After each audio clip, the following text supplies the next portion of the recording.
அனுமதிக்கப்பட்ட செலவினங்களில் அளவு தாண்டி செலவு செய்யக்கூடிய அந்த விரயத்திற்கு பெயர் இஸ்ராஃப்.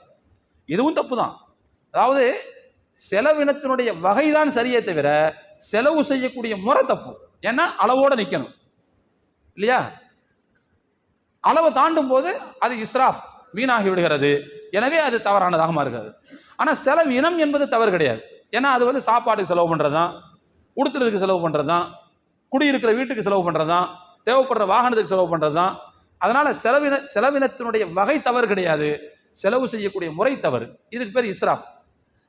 தப்தீர் அப்படின்னா என்ன அர்த்தம்னா, ஹராமான வழிவகைகளில் செலவு செய்வது. அதுக்கு பேர் என்னது? தப்தீர்னு சொல்லுவாங்க.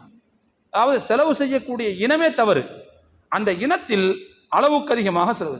உதாரணமா சினிமா தியேட்டருக்கு படம் பார்க்க போறதுக்கு காசு கொடுத்து டிக்கெட் வாங்குறது.